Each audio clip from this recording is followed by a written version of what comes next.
It's the Ross Tucker Football Podcast. Oh, yeah, it is. But it's not just any Ross Tucker Football Podcast. It is a teaching tutorial Thursday, presented, of course, by DraftKings. I am beyond fired up right now. First of all, it's a Greg Cosell Thursday. So it's everybody's favorite day. Celebrate, get excited. Secondly, I don't know if I've ever even done a podcast or recorded a podcast in front of a live studio audience or whatever the heck we're calling what I'm doing tonight at Gatsby's Pub in Pottstown. So if you're anywhere in Eastern PA, it'd be awesome to see you and meet you. I'm going to make my AFC and NFC predictions tonight. We'll record those and use them next week here on the Ross Tucker Football Podcast. My official predictions for every team, including your team.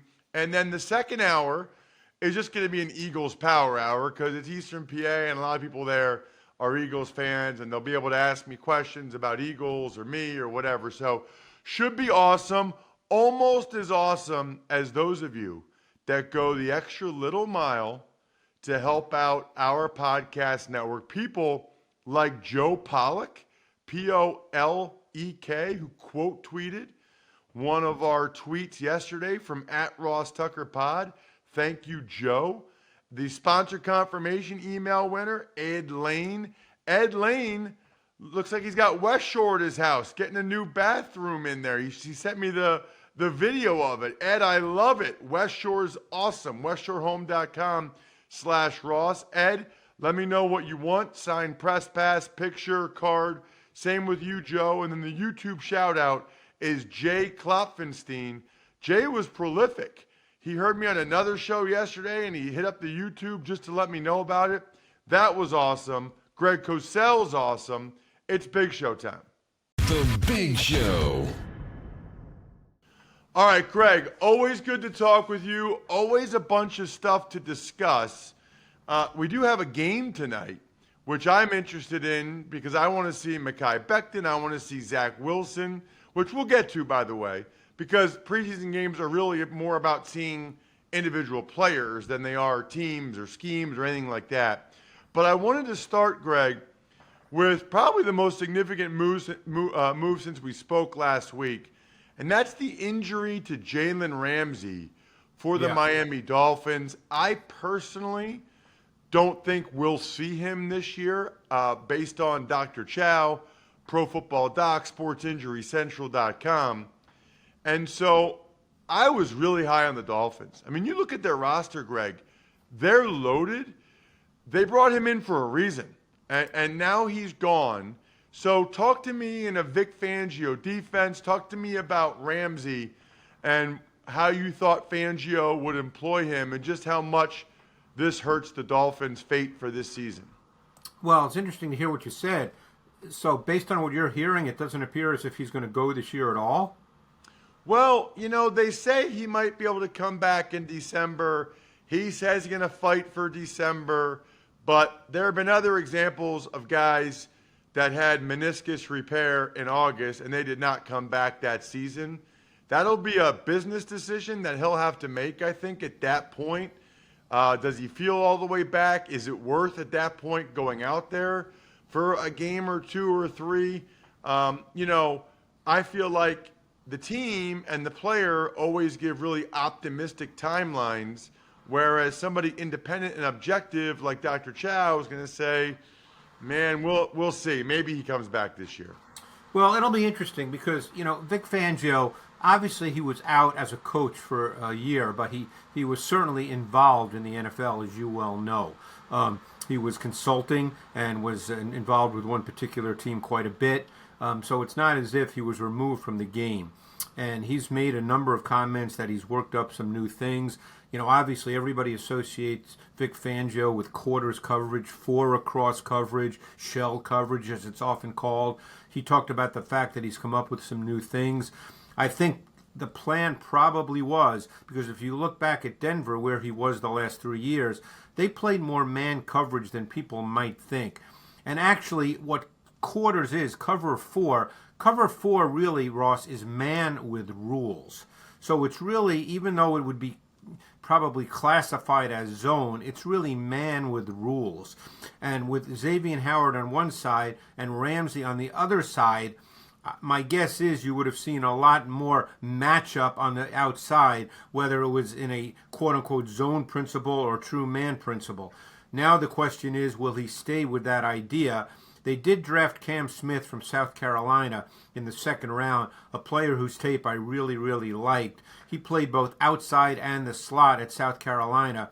It'll be interesting to see if he gets a first shot opposite Howard at the corner position. Man, a lot of good stuff there. Let's start with what you mean when you say it's really man with rules. I'm curious about that. Yeah, pure man coverage, as you know, very often people call it cat coverage. You got that cat. That's man. Because there's 5 eligible receivers on every play, so you're matching up a specific defender to a specific man. Cover 4 or quarters is not quite like that. It's not, hey, you got him.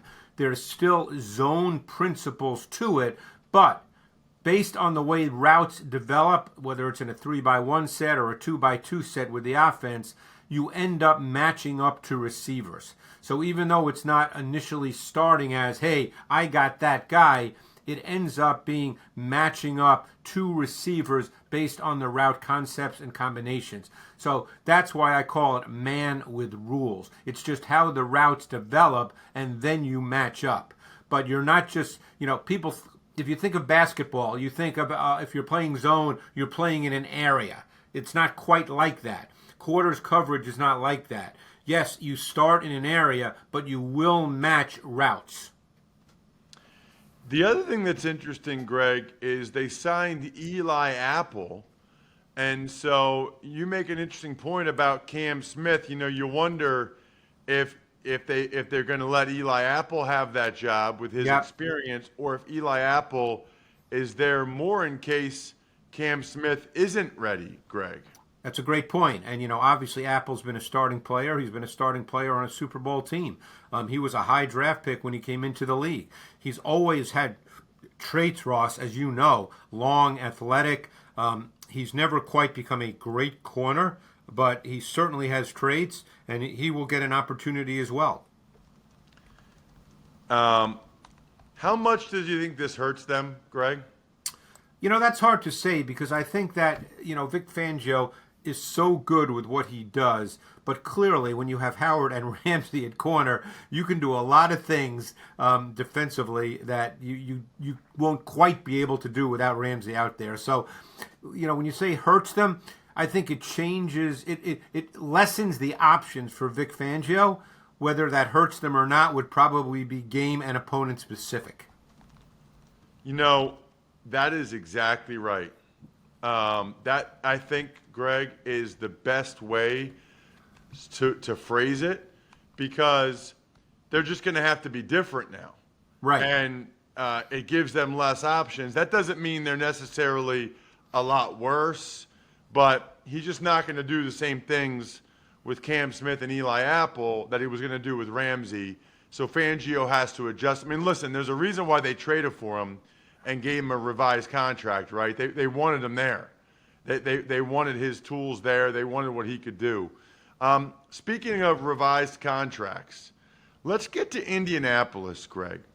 I saw where Daniel Jeremiah was talking about the Indianapolis Colts and talked about Jonathan Taylor being really by far the most explosive element of the Colts offense, which I thought was really interesting, because we don't say that term very often or use that word when it comes to running backs, but they've got the bigger bodied receivers and Alec Pierce and Michael Pittman, but Jeremiah really felt like, man, Taylor adds sort of the explosive element, the ability to go the distance.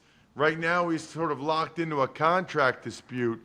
If they don't have, what does Taylor bring to the team, and what would they not have if he misses any games or they trade him? Well, here's a thought that I have, which I think many probably have from a tactical perspective. That's the way I think based on tape. My guess is Anthony Richardson's going to be the starting quarterback. Now, we don't know that yet, but that would be my guess. And the reason I say that is with Shane Steichen there, I think that they're going to run an offense similar to the Eagles. And they're going to put him in the gun, and they have the run game element with the quarterback. So what that does, as you well know, because you cover the Eagles, you do the Eagles pregame, you're going to be at training camp, you talk to their coaches.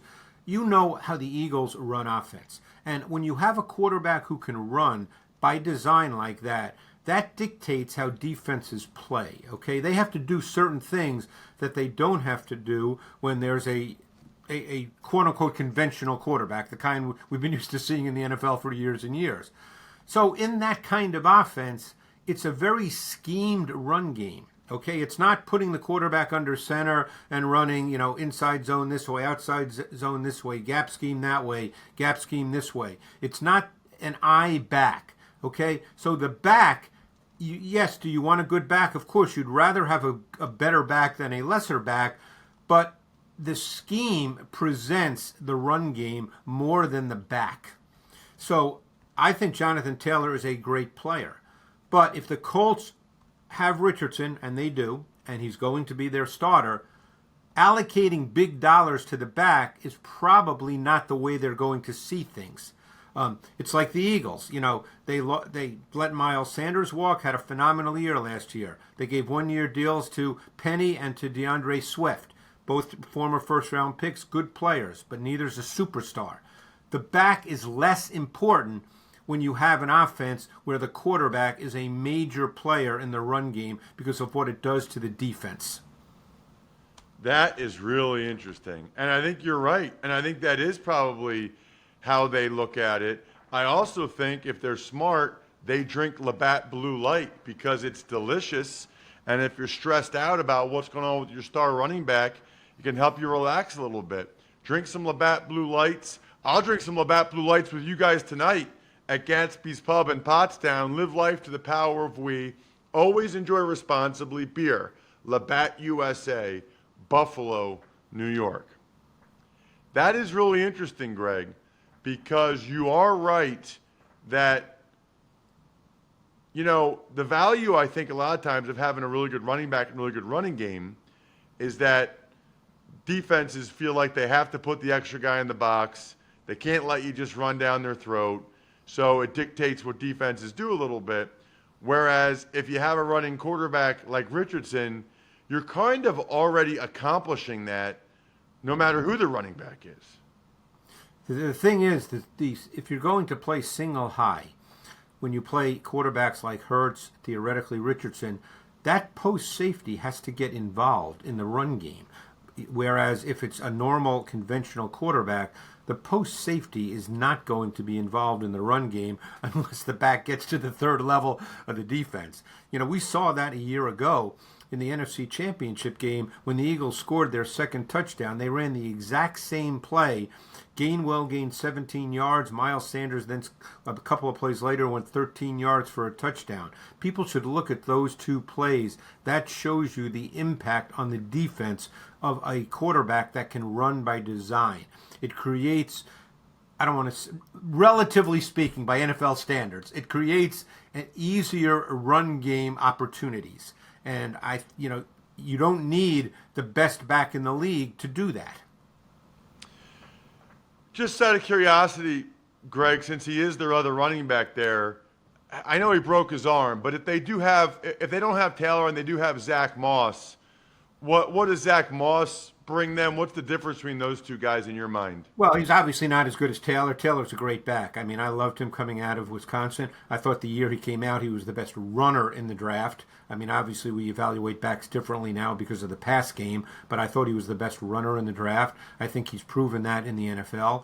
Moss is kind of a grinder, a sustainer, but again, it has to do with the schematics of the run game. Moss is not as good a back, but you'll still have a quality run game. One of the other big injuries that happened this past week, Greg, it's unbelievable because we talked about this a year ago at this time, and it's Tim Patrick, the receiver for the Broncos. Last year he tore his ACL. Yeah. This year he tears his Achilles. I didn't even realize this, but we posted a video on YouTube last year after he tore his ACL. People must have searched, Greg, Tim Patrick injury on YouTube because they were replying to your video from last year talking about what the Broncos lost. Obviously, I feel horrible for the young man.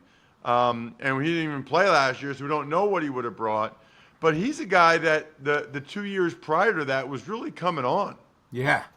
I really like Tim Patrick, and I really felt terrible when I saw that because, I thought 2 years ago he looked like he was really a quality receiver. He's big, he's physical, he could run a little bit. I'm sure they were expecting him to be a meaningful part of what they did in Denver. We know that Sean Payton, based on what he did in New Orleans for a number of years with different kinds of receivers, that he uses those kinds of receivers in meaningful ways. I just, again, he's a quality player, and now he's not there. And they've unfortunately not gotten much out of KJ Hamler up to this point in his career. I believe he was a second-round pick out of Penn State, as you know. He's supposed to be back, but we'll see. He really hasn't played a lot of NFL football.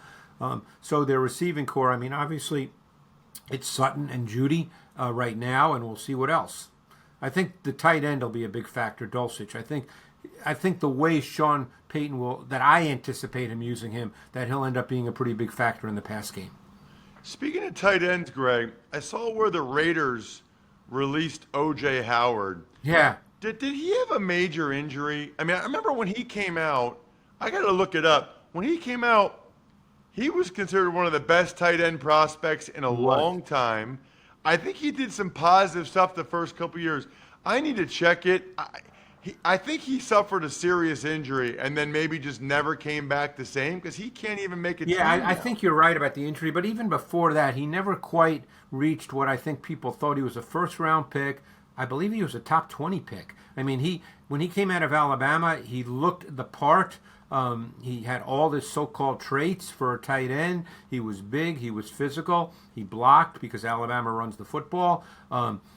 He's a very good athlete. It just, for whatever reason, didn't quite work in the NFL. My guess is this is probably his last chance. I don't know if he'll be picked up again.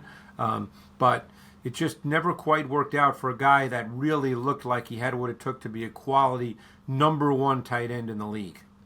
So, Greg, we can talk next week more about preseason games and what matters, what doesn't, what we should watch, what we shouldn't watch. I guess I would just say tonight, it's the Hall of Fame game. I like watching the backup quarterbacks. Evidently the Browns have a competition between Kellen Mond and Josh Dobbs. They're giving Mond the start tonight, and I want to see what Zach Wilson does. Zach Wilson came out, Greg, with such excitement, and I don't know what happened there, but people are talking about him like Rodgers and everything. I'm watching Zach Wilson tonight. I'm watching Mekhi Becton tonight. I'm watching the Browns quarterbacks tonight. Yeah, I think, preseason is an odd duck these days, and I think it's become even less important, unfortunately, since the pandemic, because there was no preseason that year, and it didn't seem to have a major impact on a lot of things. Now, I'm sure coaches, as you know, as a player, they always want to see more reps.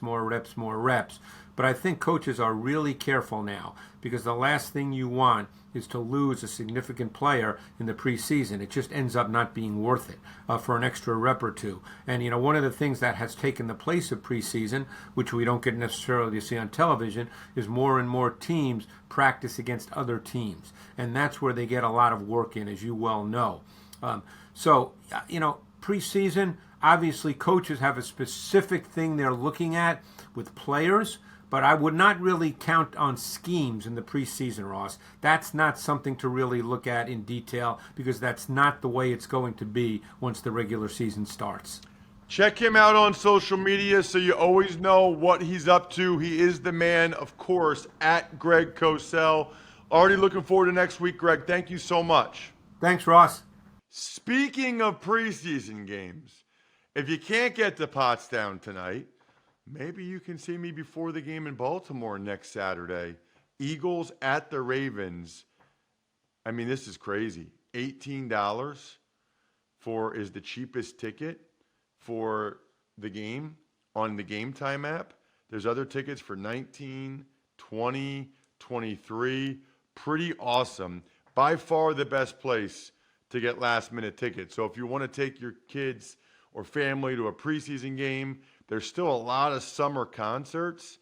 The game time guarantee means you'll always get the best price. So if you find tickets in the same section and row for less, Game Time will credit you 110% of the difference. Snag the tickets without the stress with Game Time. Download the Game Time app, create an account, and use code ROSS for $20 off your first purchase. Terms apply. So again, create an account, redeem code ROSS for $20 off. Download Game Time today. Last minute tickets, lowest price, guaranteed. Tuck's Takes. All right, Ross, the Broncos signed quarterback Fabian Moreau after rookie Riley Moss underwent a core muscle surgery, and the Raiders signed tight end Jacob Hollister after releasing O.J. Howard, as you mentioned earlier. Yeah, I mean, this is the way it is this time of year, right? You have an injury, you replace him with the best free agent guy that's out there on the street. You have a guy that can't play anymore, in your opinion, O.J. Howard, you replace him with the best guy you can find on the street. This happens pretty much every day in NFL training camp. Those are just a couple of the more notable ones. Saints running back Alvin Kamara met with Commissioner Roger Goodell yesterday. Everybody's interested to hear how many games he's going to be suspended. I am doing that first game, Titans at the Saints. Obviously not expecting Kamara in that one. Some people think 6, some people think 4. Hopefully his meeting went well, and we'll find out sooner rather than later how many games he'll be out. Finally, Ross, we have a game tonight. The Hall of Fame game between the New York Jets and the Cleveland Browns. What will you be watching for and why? Kind of already talked about this with Greg, but I'm going to watch Mekhi Becton and some of the Jets O-line when they're out there. I always like watching rookies to see who flashes, but I really want to see Zach Wilson. I really want to see Kellen Mond. I mean, I would think that Josh Dobbs is a better option as the backup for the Browns, but I suppose you never know. What I do know is that if you've thought even a little bit about replacing your shower or bath, you absolutely need to at least talk to the people at West Shore Home first. Shout out to Ed Lane for being the latest person to get a new bath or a new shower. I still can't believe they did it at my house in one day. I still can't believe you can get a free estimate and free installation and check out the videos and pictures of my house by going to westshorehome.com/Ross. And by the way, get a chance to get into the next best ball draft at DraftKings with me and Joe Dolan and win $500. westshorehome.com/Ross. How about an email, Jack? All right, Ross. This one comes from Jeffrey Greenbaum. He says, "Hi, Ross. We hear a lot about the Eagles' defensive line depth, but are we now seeing the concrete results of that depth? In the first 10 games last year, the defensive line was good but not great, except against Carson Wentz. Over the last 7 to 8 games against injured and fatigued O-lines, they were exceptional. Cause and effects? Has this happened in other years where D-lines had great depth that the further the year went along, the more sacks that they had?" Absolutely. Good question, Jeffrey Greenbaum. And here's sort of what happens, right? As the season goes on, you play against more backup O-linemen because there's injuries. You play against more backup quarterbacks because there's injuries. And if your D-line stayed healthy, like the Eagles did, well, then you're in a really good position to be able to feast on that because you're feasting. I mean, look, they still had a lot of sacks against a lot of really good teams, including the NFC Championship game, but you go against more of these backup O-linemen and more of these backup quarterbacks, or sometimes later in the year they'll put a young quarterback in there and give him his chance, and that definitely leads to more sack opportunities. I feel like if you looked at almost every team, they probably have more sacks in the second half of the year than they do in the first half of the year. Good question, Jeffrey. Really appreciate that. Hopefully we'll get questions like that tonight at Gatsby's Pub in Pottstown. Should be fun. Wish you guys could all go, but I know you don't all live in Eastern PA. Other than that, we'll be back bright and early Monday. I think we're done here. Thanks for listening to the Ross Tucker Football Podcast. Make sure to also subscribe to the Fantasy Feast, Even Money, Business of Sports, and College Draft. All available at Apple Podcasts, rosstucker.com, or wherever podcasts can be found. How about some shout-outs to myfrontpagestory.com, best birthday anniversary gift I've ever seen, Pizza Boy Brewing, Sporticulture, HumanHeadNYC.com, SteakhouseSports.com, Go-Bengals.com, BackOfficeScheduler.com, and how about MyFrontPageStory.com? Yeah, I said them again twice. I can do that. It's my show.